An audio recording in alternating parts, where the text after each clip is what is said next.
board on my Zoom. So I have that, so I can figure that out.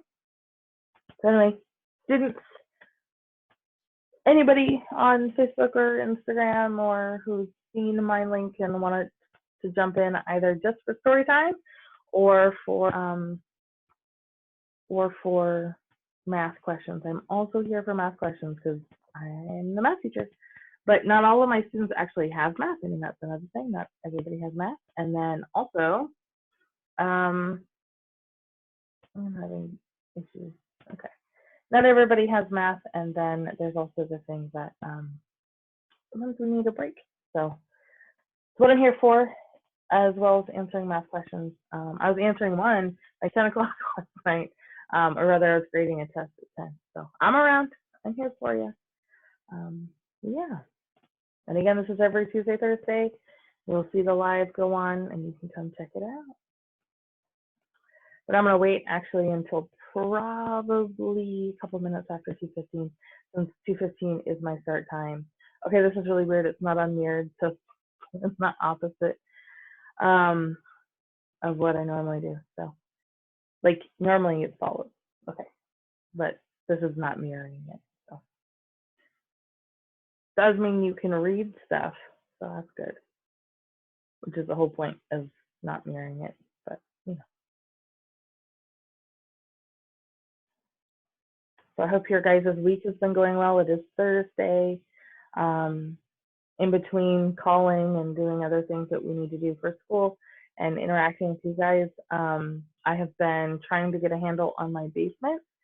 With my husband, we recently moved like maybe a month and a half, 2 months ago, and we still haven't unpacked all the boxes. And it's something that we haven't done for like 2 years. Like we moved from California last year, and then we didn't unpack everything because, well, I mean, you don't unpack everything to live for a year. And I didn't really, I don't know, when you know you're going to move again, you don't want to like unpack something just to put it back in a box. So we didn't unpack, so we haven't seen a lot of things. It's kind of nice. We also finally bought bookshelves. We were waiting because I was like, I want a nice bookshelves, not just like the $30 ones that you can get at Target. But those also look nice, and they are good stand-ins for when we did like figure out what type of aesthetic we want in there. I mean, it'd be really nice to have these nice solid wood bookshelves in there, but I mean, gotta save up for that, or you know, maybe work with my grandpa and my opa like to do a lot of like woodworking stuff. So maybe at some point we can do something with them, and they can help us build something. So yeah.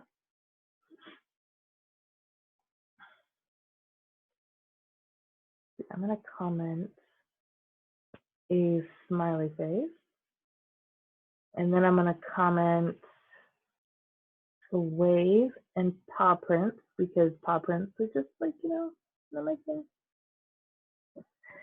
And then post it. Cool. And let me see if I can find a wolf, because the paw prints are my thing because wolves are my thing. That just is. I'm trying not to pick another emoji on accident. Here's the wolf. Okay, cool. And yes, I do know that I can just go down into the types. Okay, cool. Let's double check. Yep. Okay. Oops.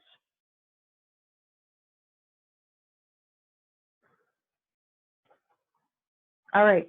So until somebody joins and asks a question, or until I get an email with a question or a text with a question, because that might also happen, I'm going to go ahead and read the math curse.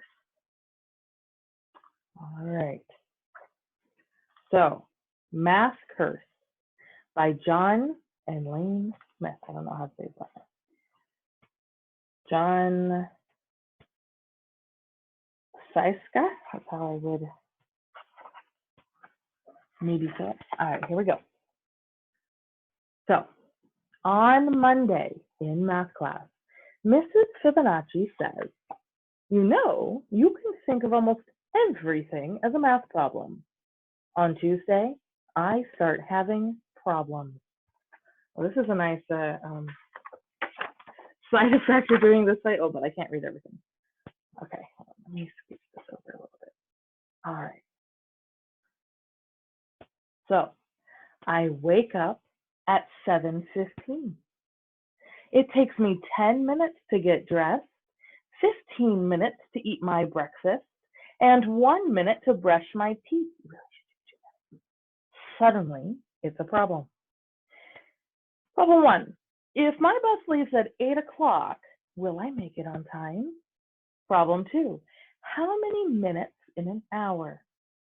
Number three, how many teeth in one mouth? Now, I've tried to count it before.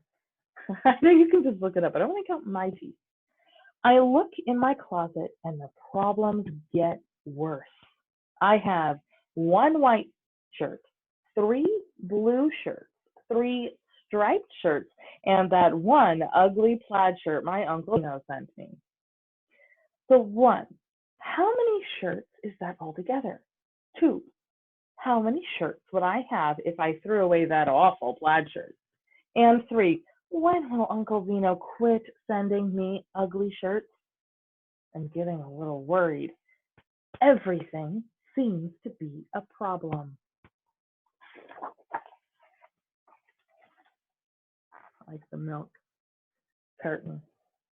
Look, he's in his umbrella and he's sad and frowny faced. I take the milk out for my cereal and wonder how many gallons in a how many quarts in a gallon rather, and how many pints in a quart, how many inches in a foot, how many feet in a yard, how many yards in a neighborhood, how many inches in a pint, how many feet in my shoes.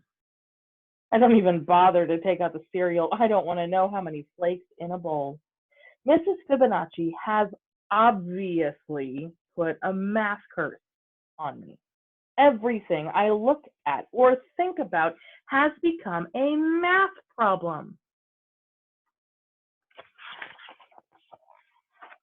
I try to get on the bus without thinking about anything, but there are 5 kids already on the bus, and 5 kids get on at my stop, and 5 more get on at the next stop, and 5 more get on at the last stop. True or false? What is the bus driver's name? Mrs. Fibonacci has a chart of what month everybody's birthday is in. So now I'm thinking, which month has the most birthdays? Which month has the fewest? Why doesn't February have a W? Don't you think this chart sort of looks a row of buildings? Do you ever look at clouds and think they look like something else? What does this ink blot look like to you? In December doesn't have a W. Don't know why they're singling out February, but okay. The whole morning, the one problem after another. There are 24 kids in my class. I just know someone is going to bring in cupcakes to share. We sit in 4 rows with 6 desks in each row. What if Mrs. Fibonacci rearranges the desks to make 6 rows? 8 rows? 3 rows?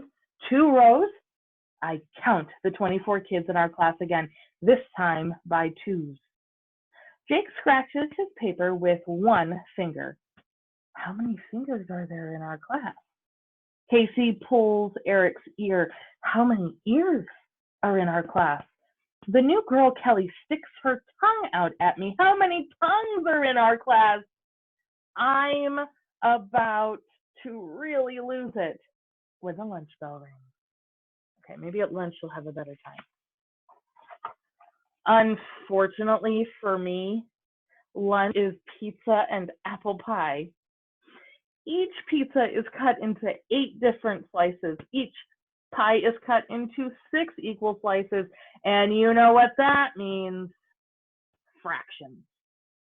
If I want 2 slices of pizza, should I ask for A, an eighth, B, 2/8, or C, 2 slices of pizza? Number 2, what is another way to say a half of an apple pie?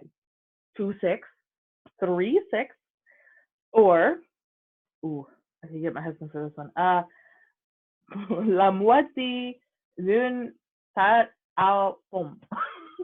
I can't speak French. I think it's saying like half of a, apple pie. Which tastes greater, one half a pizza or one half an apple pie? We haven't studied fractions yet, so I take 12 carrots 3 at a time and eat them 2 at a time. In the afternoon, every subject is a problem. Social studies is a geography problem. The Mississippi River is about 4,000 kilometers long, and M&M is about 1 centimeter long. There are 100 centimeters in a meter and 1,000 meters in a kilometer. Those of you in college readiness math, I know you have some quizzes on that. Estimate how many M&Ms it would take to measure the length of the Mississippi River. So you can take that information and I'm not going to make you do it. I'm not going to do it. Number 2, estimate how many M&Ms you would eat if you had to measure the Mississippi River with M&Ms. I mean, that's basically the same thing. Bonus, can you spell Mississippi without any M&Ms? Like saying spell Mississippi without I's. English is a word problem. Mail plus box equals mailbox. Does lipstick minus stick equals lips? Does tuna fish plus tuna fish equal forna fish? I'm sorry. That was funny. There's no one here. I'm laughing with myself.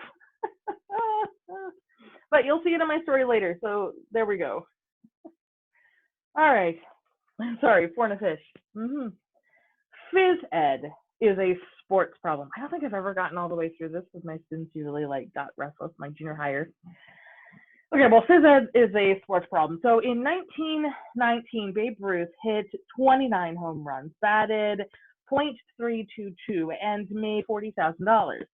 In 1991, the average Major League Baseball player hit 15 home runs, batted a .275, and made $840,000. So circle the correct answer, or just think about the correct answer when you're watching this later. Babe Ruth is less than the average modern baseball player. Babe Ruth is more than the average modern baseball player, or Babe Ruth equals the average modern baseball player. I suppose it depends on what you're looking at, money or stats. So over here, he's in art class, and in art, we finally get to relax with a Connect Dot picture. Here is my picture. Too bad it turns out to be Connect the Ancient Mayan numerals picture. So these were apparently ancient Mayan numerals. That's what I'm gathering from that. Math is just a total problem. Mrs. Fibonacci says there are many ways to count. She asks us to give some examples. Russell counts on his fingers. 1, 2, 3, 4, 5, 6, 7, 8, 9, 10. Molly says 2, 4, 6, 8, 10. Mrs. Fibonacci says, I always count 1, 1, 2, 3, 5, 8, 13, so on and so forth. A Fibonacci sequence, just as an aside, is where you take the two numbers that come before, add them together to give you the next number. So that's why we start off with 1, 1, and then 1 plus 1 is 2, and 1 plus 2 is 3, then 2 plus 3 is 5, and 3 plus 5 is 8, and so on and so forth. So you can just keep going forever and ever. It sounds like it's a really complicated sequence. It's just a famous one. But on the planet Tetra, kids only have 2 fingers on each hand. They count 1, 2, 3, 10. And on the planet Binary, kids only have 1 finger on each hand. They count 1, 10. You ever heard of like binary code? That's it. That's what it is. They're just 2 different places. You got 1 and 0 and 10. What are the next 5 numbers in each sequence above? Do you think Mrs. Fibonacci has been to the planet Tetra? And how would you bowl if you lived on the planet Binary? 7, 10, split. Look at all the cupcakes. Look at the cupcakes. Okay. We are just about to, oh, all the cupcakes have cherries on them, and the cherries have like little faces. Can you see them? Some of them are very concerned. We are just about to go home when Rebecca remembers the special birthday cupcakes her mom made. There are 24 kids in the class. Rebecca has 24 cupcakes. So what's the problem? Rebecca wants Mrs. Fibonacci to have a cupcake too. Everyone is going crazy trying to figure out what fraction of a cupcake each person will get. I'm the first to figure out the answer. I raise my hand and tell Mrs. Fibonacci I'm allergic to cupcakes. Everyone, 24, believes me and gets one cupcake. No one, 0, has to figure out fractions. Avoid fractions at all costs, apparently. I stagger out of school. Wow, hits death. I stagger out of school. I'm a math zombie now. I have to find something to break this math curse. I decide to try chocolate. Chocolate, the cure for everything. My favorite candy bar is usually 50 cents. But guess what? Today it's on sale for 50% off. So obviously I need the quadratic formula, which is negative b plus or minus the square root of b squared minus 4ac all over 2a, where a is the number of letters in your first name, b is your age, and c is your shoe size. I decide to buy licorice instead. I pull out my money. I have a $5 bill, a $1 bill, a quarter, and a penny. George Washington is on both the quarter and the $1 bill. Abraham Lincoln is on both the penny and the $5 bill. So which is true? A, 1 Washington equals 25 Lincolns. B, 5 Washingtons equal 1 Lincoln. Or C, 1 Washington equals 100 Lincolns. Or D, 1 Lincoln equals 20 Washingtons. Don't forget to show your work. Extra credit. How do you think Thomas Jefferson feels about all of this? Or Alexander Hamilton, for that matter. So on this page, we have our $5 bill, and I think this is probably the penny, and the quarter, and George Washington.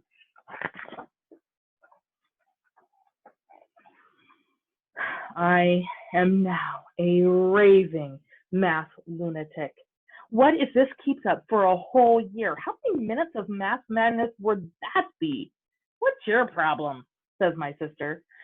365 days times 24 hours times 60 minutes, I snarl. Dinner brings no relief. While passing the mashed potatoes, Mom says, what your father says is false. Dad helps himself to some potatoes and says, what your mother says is true.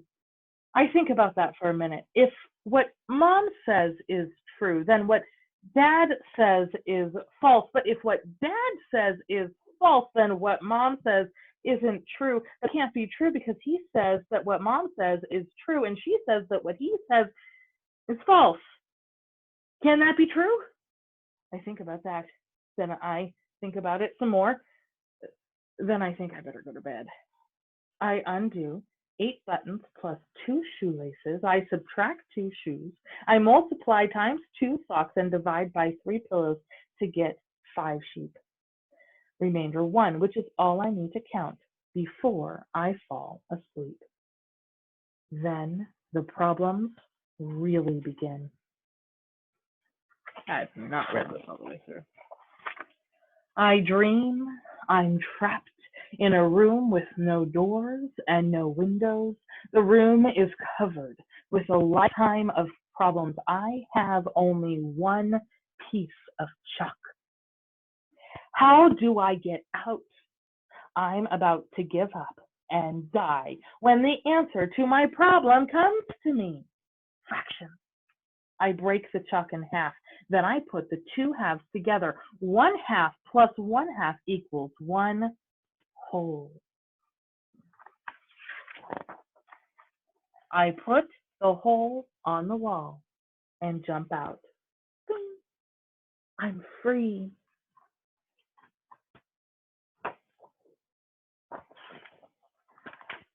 I wake up Wednesday morning at 7:15. It takes me 10 minutes to get dressed, 15 minutes to eat my breakfast, and 1 minute to brush my teeth. My bus leaves at 8 a.m. What time will I be ready? 7:41. No problem. I've broken the math curse. I can solve any problem and life is just great until science class when Mr. Newton says, you know, you can think of almost everything as a science experiment. So that is the math curse or math curse. That was really a treat. I'm actually glad I did that because I realized I've never actually read it. I have like so many copies of these, but I have never read it all the way through because I try to do something like this to share it with students, and it's also kind of intense. So yeah, so that's kind of where we're at right now. I'm gonna hang out, possibly do some, maybe I'll pull up some math problems or something that I know people are working on and see if there's something that we can do. Oh, cool. Just got a kid added to my class. Very cool. Have to add them back to the spreadsheet. Anyway, so I'm here until 3:15-ish. If you have a question, comment, or concern, I'm here for you. I'll probably be pulling up the share the screen, do a couple problems, and I might end reading a chapter or two from that Numbed book because I like reading out loud. I just think it's fun. So anyway, that was the Math Curse. Kind of a fun book, bunch of math problems, but yeah. All right, so let me get things set up to do some on-screen work. So I'm going to go ahead and share my screen. So this way you can see everything. Share it. Not always the best thing, but let's see. I'm going to go to my desktop. Pretty cool desktop, right? Yeah. Actually, hold on. My video. Let's go to video settings. And I now want to mirror it because now I want it to be like a mirror. There we go. Okay. And then I'm going to pull up, which I really should just pin. We're going to do OneNote, and I'm going to go ahead and pin to taskbar and pull it up. All right. So cool beans. So I think what I'm going to do is pause the screen share, and I am going to maybe run through. Actually, you know what? I won't pause the screen share. I will use my other computer to look at what people are working on right now. I'm going to go to my gradebook, and we're just going to go down the line. We'll start with Algebra 1.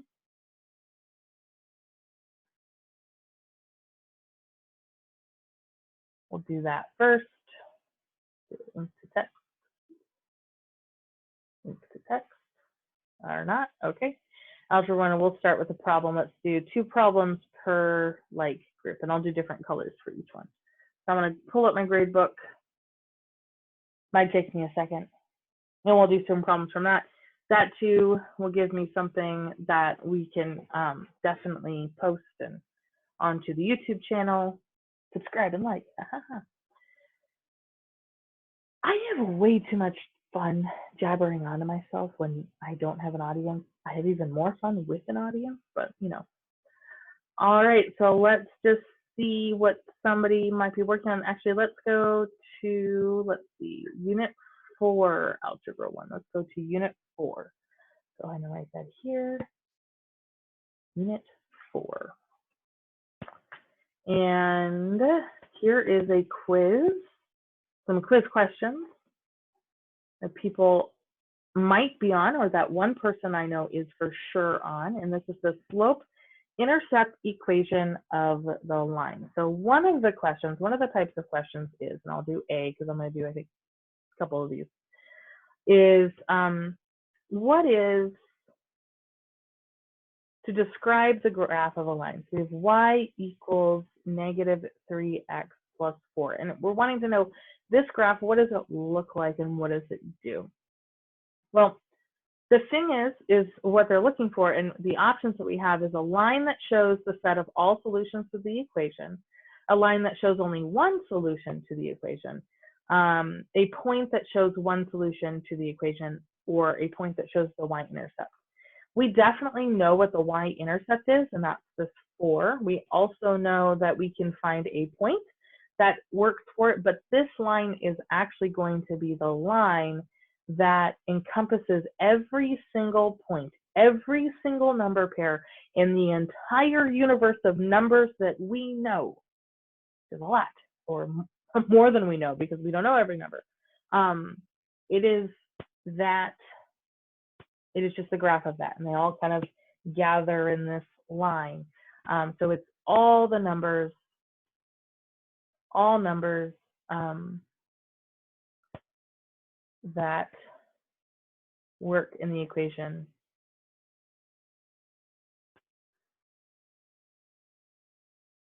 or are solutions, or another way to say that they are solutions to the equation.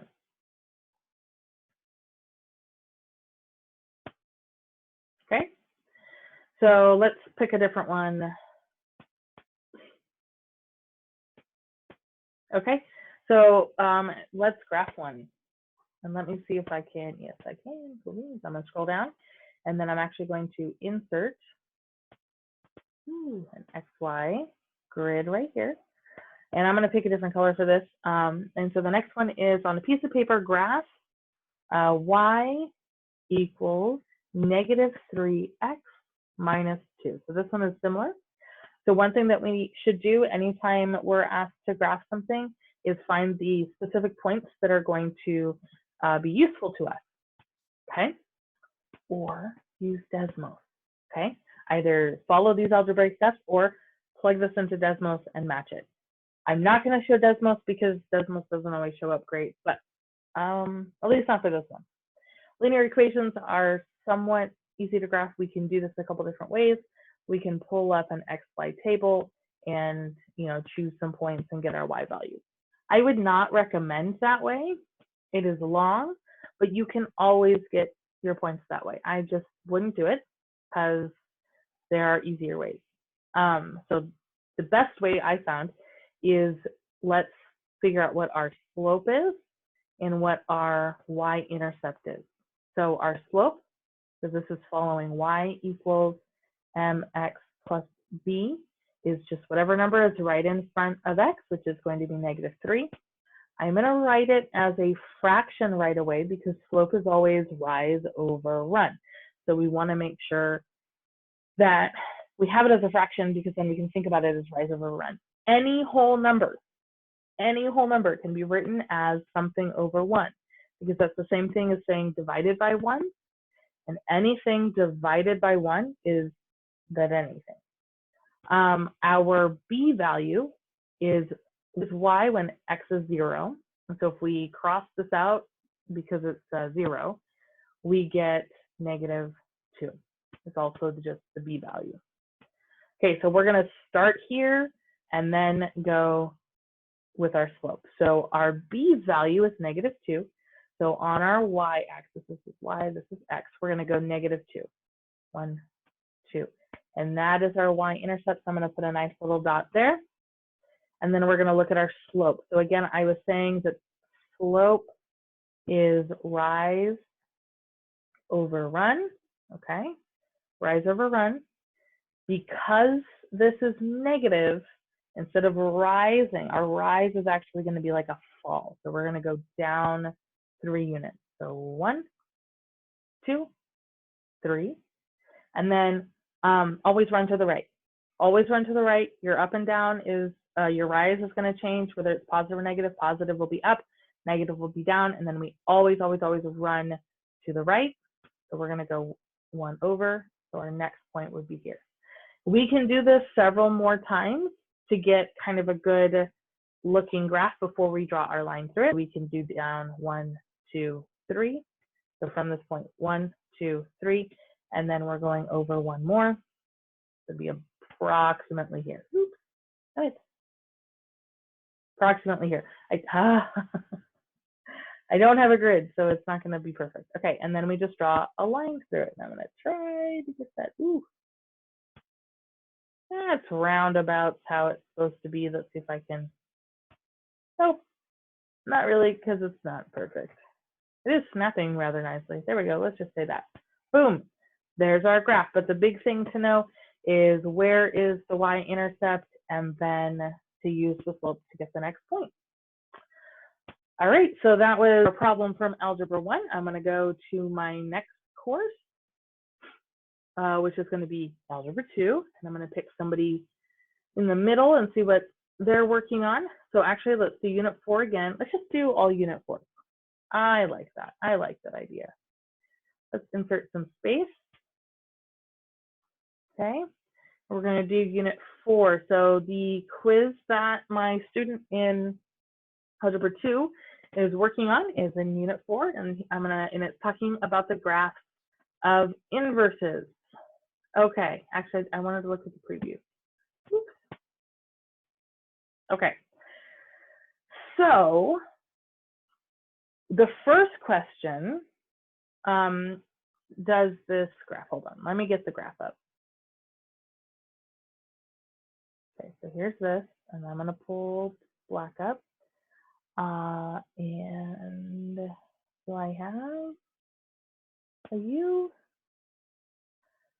Don't have a U, that's bad. That's okay. All right. So here is the graph, roundabout. It's shaky because my hand is. All right. So this is roundabout, little shaky, shivery, and on Instagram a little bit crooked, but that's because of the camera angle, not because of the graph. Okay. And it's asking, so this is g of x, is the inverse, so in other words, is g a function? So it gives a statement and then it's true or false, but I'm going to ask it as a question, is the inverse or the inverse g of x, is it a function? And how we do it, we talked about this last week. This is the horizontal line test. Okay, so we're going to draw a horizontal line. I'll do it actually, yeah, but I'll do it with a line straight through, and we can do this a couple times. Ooh, I thought it was going to do another line. Apparently not. Okay. Okay. So notice how my line crosses. This one on top crosses once, twice, and this one also crosses once, twice. So because it crosses twice, false. No, the inverse is not a function because it fails the horizontal line test because it hits it in 2 different places every time it goes through.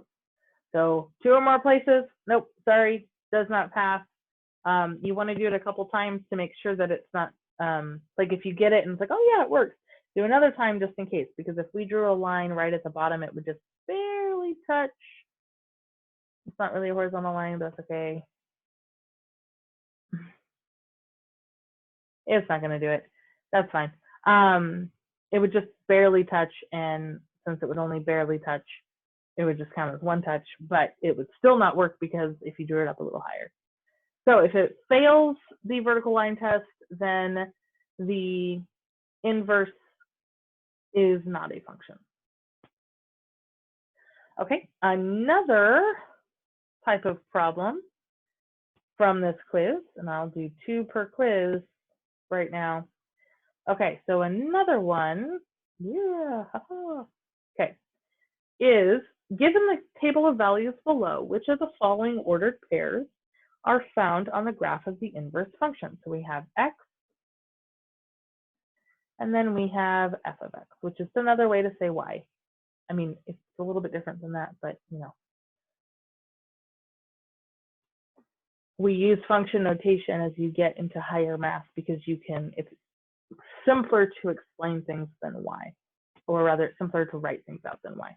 But anyway, in our table we have -2, 14, then we have -1, 10, then we have 0, 6, 1, 2, and 2, -2. So if we're looking for the inverse, so let's say x and then f and -1, I'm going to switch colors so it's differentiated a little bit. All we're doing is swapping. So it would be 14, -2, 10, -1, 6, 0, 2, 1, -2, 2. And there we go. Swapped.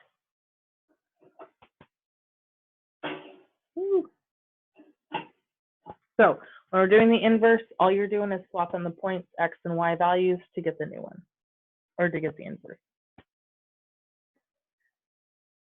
Also happens if you reflect it over the line y equals x. Same thing happens. Kind of cool. There are parallels. All right, so that was my 2 questions from my Algebra 2 course. Let's pull up geometry. We have a lot to do. And let's just stick with the Unit 4, and let's see, no one right now is at Unit 4. Okay. Only 2 quizzes. I will take the middle one. We'll just do the middle.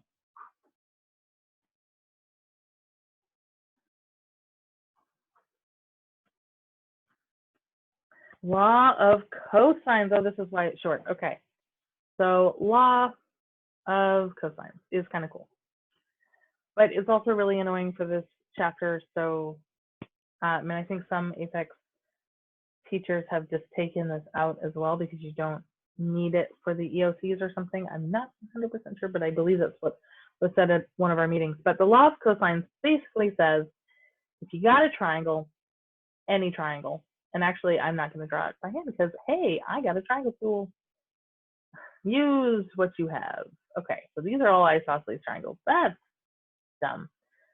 Okay, doesn't matter though for our purposes. Okay, you have a triangle, and it says, let's say you want to find out this angle right here, and let's call this C because generally it's C. Okay, so we're going to do that, and we know this side, which is baby C, and we know this angle, which is baby B. Ooh, not this angle, this side. I was going to do A, which is why the B went weird. Okay. Say A, B, C. This is A, so I don't get confused again. This is B. So then here is a little A. So you know B, you know A, and you know C. And you're trying to find this angle. Actually, you could do this for any angle, but we're trying to find C. That says we can do C squared equals A squared plus B squared minus 2AB times the cosine of C. Actually, I take that back. Let's say, oh no, you can do it this way.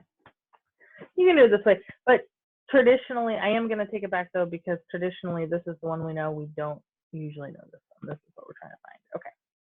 I knew there was something weird. So we're trying to find this one. We do know this one, and that one. And so then we use this law of cosines, which is basically just a mixture of Pythagorean theorem, and actually it is a Pythagorean theorem and a trig identity, or a trig ratio mixed in together. So one of the first questions on here says the law of cosines can only be applied to right triangles. So is it only for right triangles?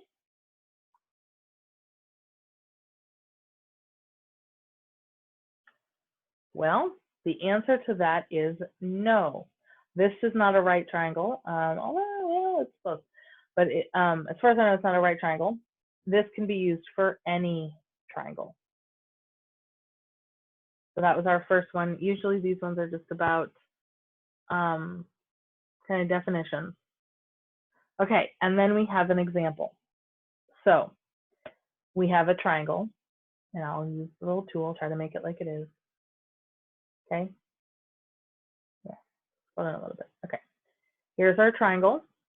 We are told that this side is 2, this side is 2, this side is 1, but we don't know what C is. And then it says to use the law of cosines, it gives us it, okay. And we want to know, well, what is 2AB cosine of C equal to? So we're not actually looking for C, we're just kind of setting it up. And so what I would do is I would say, okay, this is what we're looking for. Let's say that this is equal to X for now. So in our whole thing, instead of plugging in everything that we know, we're going to plug in what we know, but then for this 2AB cosine C, we're just going to plug in X. So little c, we know it's across from, little c is right here, and then we have A and B. So this is A, this is B, and this one is little c. So little c we'll start out with, so that's 1 squared equals A squared, so 2 squared, plus B squared, which is also 2, so 2 squared, minus, I said we're not going to do this whole thing because we don't need to know what cosine of C is, we just need to know what 2AB cosine of C is. I'm just going to put X in for the whole thing. Okay, and then we're going to simplify and solve. So 1 squared is 1, 2 squared is 4, and then we have our X. Combine like terms, so we have 1 equals 8. I almost multiplied those. Woo, I'm tired. Minus X, and then we can subtract our 8 over using our inverse operations and get -7 equals -X. Okay, using inverse operations again, we can divide by a -1, and we get that it equals 7. So this part of the equation equals 7. So again, they weren't asking for what C equals, they weren't asking for, they were just asking for what that piece was. Okay, so law of cosines is not just for right triangles, it's so that you can solve triangles without, sorry, I'm getting distracted by an enrollment. Somebody else was enrolled, or the same person was enrolled in a different class, so now he has 2 math classes? I mean, okay, that's fine.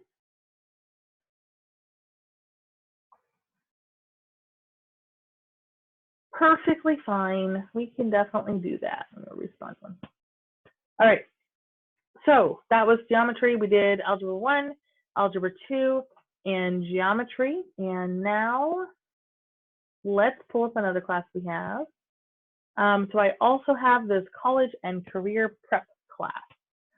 And let's go to unit 4 and pull up one of the quizzes. This is not math, just FYI. There might be some math in it, but it's not math. So, no, please give me extra space. Thank you. No, it's not working.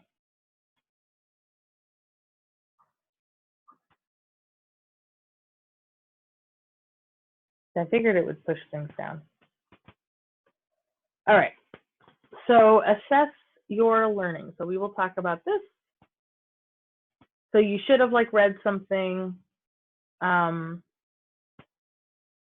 about college or career, and then you will be asked questions about what you learned. Definitely open notes. So you take notes from the study, you can use them for the quiz. Also, you can go back and look and find your answers. So it says the estimated cost of completing a full year as a full-time student at a post-secondary institution or university or college is called what? And so our answer choices are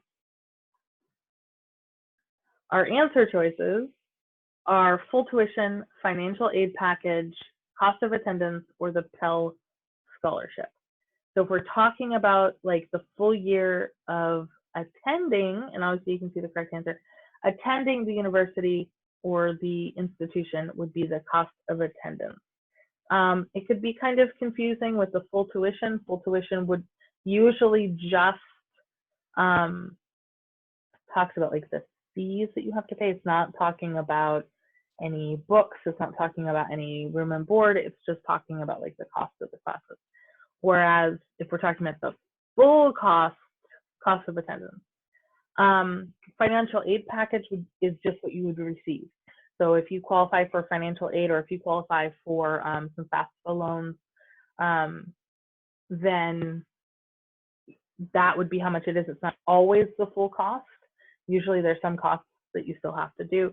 And then a Pell Scholarship is a scholarship, so it wouldn't necessarily, I mean, it could take over your whole cost of attendance, but it may not. So I'm going to go ahead. Here, how about I'll do this. We'll go back over here. Okay.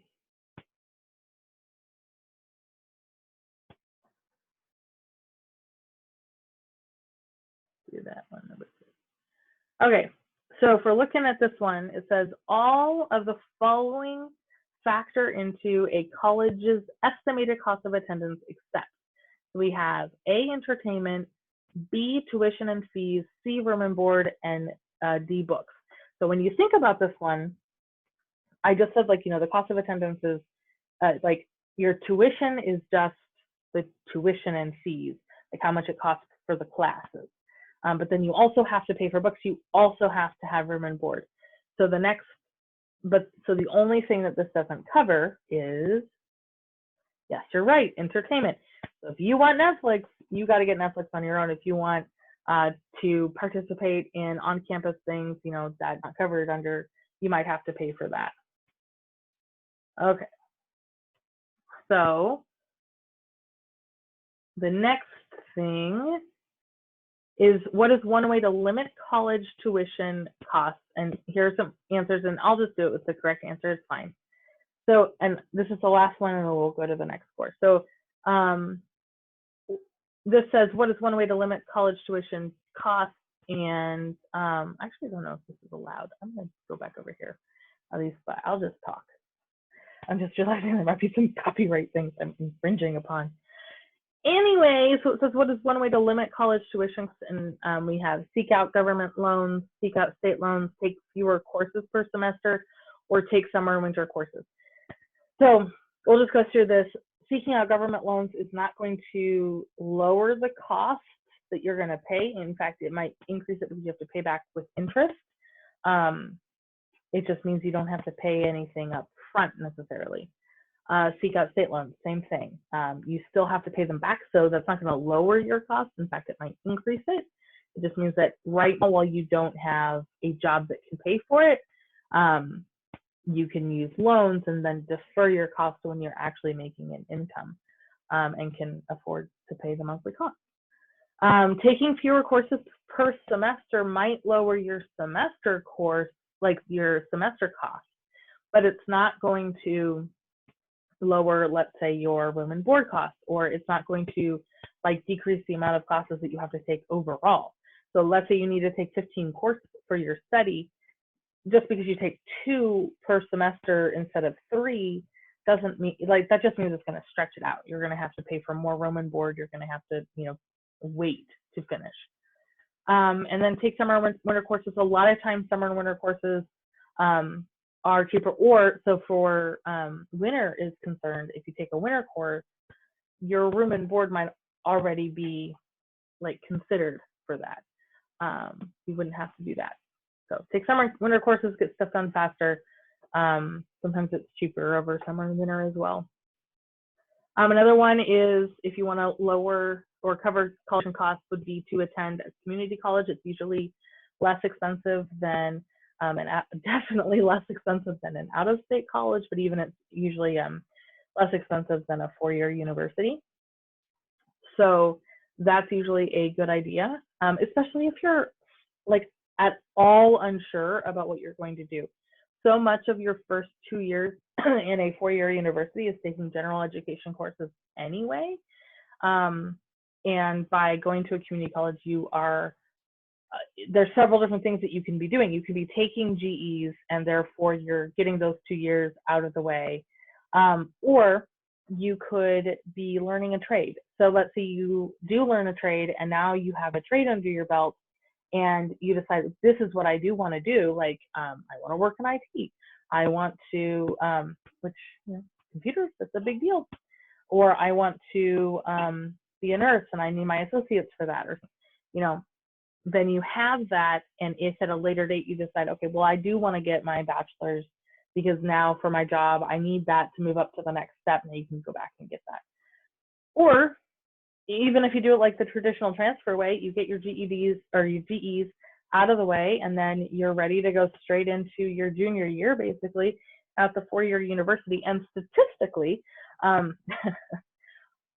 statistically speaking, non-traditional students in college and universities tend to do better, tend to get better grades than students who start right away after high school. Those were different data points that we talked a lot about during my undergrad. I was an RA, and then I was also a psych major and took education classes, and we talked about that, and we could see that there was definitely a difference, and I could even see it in looking at some of my peers. You know, I had the ones who came in as 18, 19-year-olds, and they're doing well depending on their motivation, but this is the first time they've been out of the house or whatever. And then you see, you know, there's someone who might be in their 30s, and they're here because they want to get their degree so they can further their career. They have a clear path chosen. They know what they're doing. They know why they're there, and they're just excelling. You know, they're asking the right questions in class. They're paying attention, and they're generally getting A's. So that's just something to think about. You don't always have to go the path that everybody wants you to go on, or everybody around you goes on. You can do things a different way. I don't know there's something I saw recently was it doesn't matter if it takes you longer to get somewhere because you still got there. Like, that's what counts. I don't know.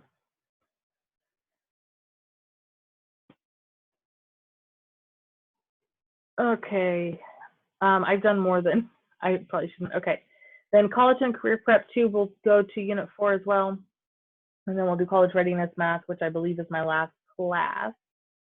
So again, we're just going to stick with the unit 4 and kind of do somewhat in the middle. I'm going to do, yeah, in the middle. Oof. See what this one is about. Okay. So this unit is about the scholarship search, which is kind of interesting because that means it's lining up fairly well with the unit 4 in the first course, the college and career prep number 1, because that was about tuition and how you could lower your costs. And this is about the scholarship search. So one of the questions is, to get as many scholarships as possible, you should, and then it says blank. I might as well do this. Oof.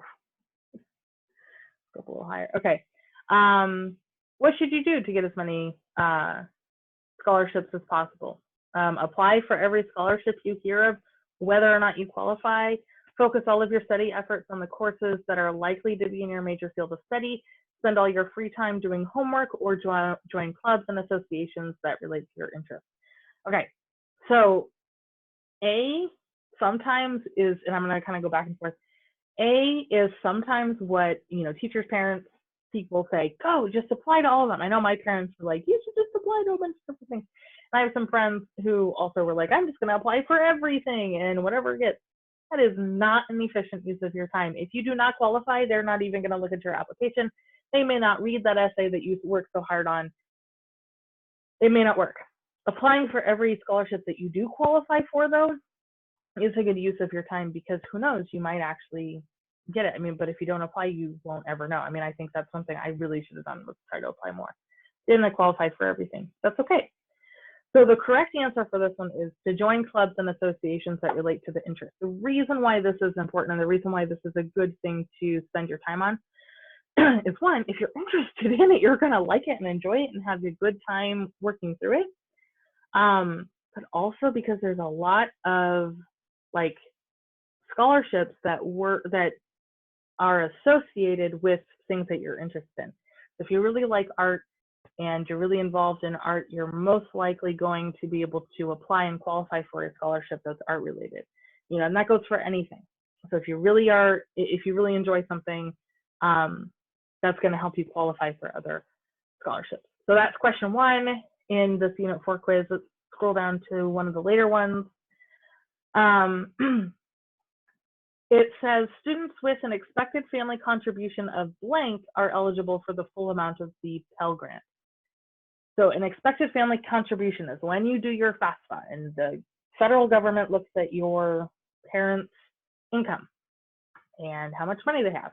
They say, okay, based on this and just how much you have, regardless of your expenses, based off of this, we expect your family, parents, your guardians, your whoever is financially responsible for you, to be able to contribute X amount of dollars. And I have about 2 minutes remaining, which is great, but hi, Mrs. Soda. In order to be eligible for the full amount, your expected family contribution needs to be 0. So that would mean based off of family income or based off of your income, like if you are no longer a dependent for whatever reason, you know, if you were legally emancipated or something, or you don't have that family contribution of 0, then you would qualify for the full amount of the Pell Grant instead of just a portion of it.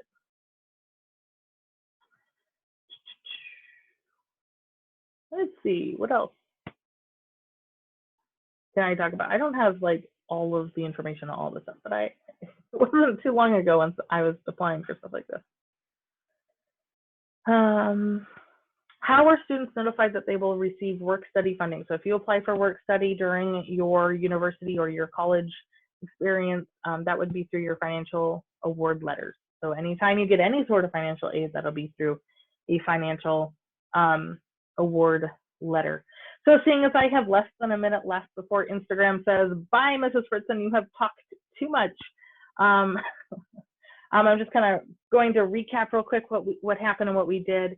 So the first thing that I did, ooh, that's upside down, and it's backwards, but is I read the math curse with you guys. And then, and I'll flip around for this one.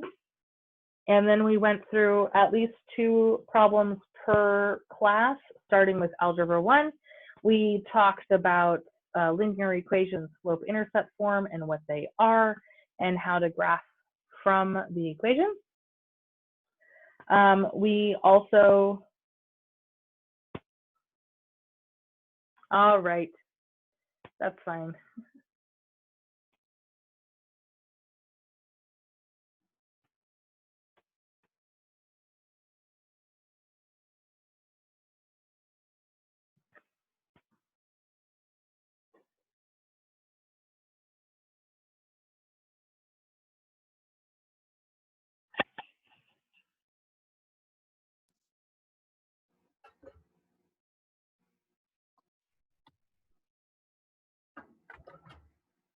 Okay, but as far as for you guys, sorry, I got distracted with Instagram. I'm still distracted on Instagram.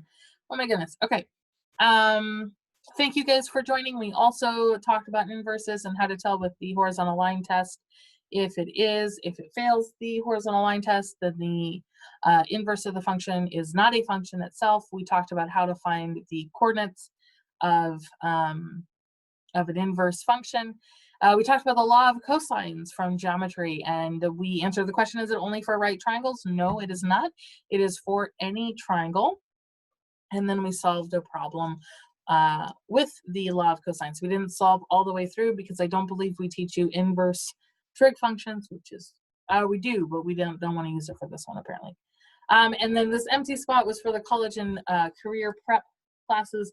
Mostly we talked about financial aid and how to qualify and how to cut your costs and what that means, and what costs are covered under financial, or like your estimated cost of attendance. Next Tuesday I will be back. Yeah, next Tuesday I will be back. I think we're gonna start each time with story time. So this next time I will read a couple chapters from Numbed. I probably will do this unlisted out on the interwebs if I do, so then I will share it to Google Classroom so you can see it, but it will be unlisted and therefore no random people on YouTube can find it. Mostly because of copyright. I'm not sure. I need to look up, I want to do reading in general for other things. So I will need to look up to see what kind of copyright laws there are for reading something aloud. It's kind of like performance, but like doing covers, or I don't know. Anyway, I'll look it up. But anyway, I'll read a couple chapters from here, and then I think I'll do the same thing where I will pick a unit. So like a random, I'll roll a dice and pick that unit and do one quiz from that unit for each class until the end of our time. So anyway, thank you so much for joining, and I will see you guys all on Tuesday, right? No, that's okay. I will see whoever comes on Tuesday, and I will be here on Tuesday regardless of who comes. And I hope you guys are all staying safe and healthy and doing what you need to do to take care of yourself and your family. And I hope that Apex and doing work is part of that, but I do understand if that's not, and so does everybody on our staff. We're here to help you. We're here to help you when you don't understand something, and we're here to help motivate you to continue to do your very best. So I appreciate all of you guys, and I will talk to you on Tuesday.